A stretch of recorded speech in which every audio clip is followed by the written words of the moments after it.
लोक खात असतील सकाळी सकाळी पोहे, आमच्या इथे भर दुपारी नाश्ता चालू आहे बघा पोह्यांचा। आता ही फरमाईश आहे सरांची, फरमाईश म्हणण्यापेक्षा गरज आहे आजची, कारण पोळ्या रोजच खराब होत होत्या आणि वाया जात होत्या, त्याच्यामुळे आज जरा कमीच केलं। म्हणलं कमी पडला तर हरकत नाही, पण वाया जायला नको, म्हणून मग आता दुपारी म्हणले सर पोहे कर। आता याचा भाग मी पाडते, पण त्याला येत नाही का, तर येतो, पण मला थोडासा फिनिशिंगचा टच त्याला दिला की बरं वाटतं, आईचा हात लागला की छान वाटतंय। आता इथं माझे गरम गरम पोहे तयार झाले, श्रेयससाठी ठेवून देणार आहे कारण त्याच्या आवडीचा नाश्ता आहे। इथं खूप छान असा सुगंध पोह्यांचा सुटला होता, या तुम्ही पण खायला।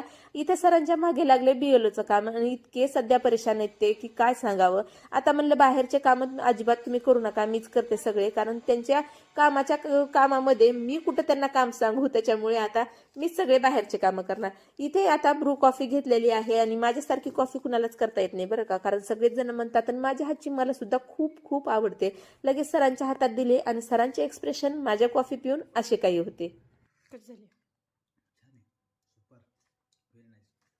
आता तुम्ही म्हणणार कशी झाले विचारलं की चांगलंच म्हणणार ना माणूस, पण नाही, खरंच छान झाली होती कॉफी। आता श्रेयसचं इकडं काय काम आहे बघा, संध्याकाळच्या वेळी हा टेडी घेऊन बसला होता आणि हा टेडी त्याचा उसवलाय आणि तो शिवायचं काम चालू आहे। तुम्ही म्हणणार आता शिवायचे काम पण पोरांना सांगते का, नाही, त्यांना ज्या काही गोष्टी आल्या पाहिजेत त्या गोष्टी मी त्यांना त्यांच्या हाताने करू देते। त्यांचे कामं त्यांनी हाताने केले म्हणजे जरा स्वावलंबी होतात।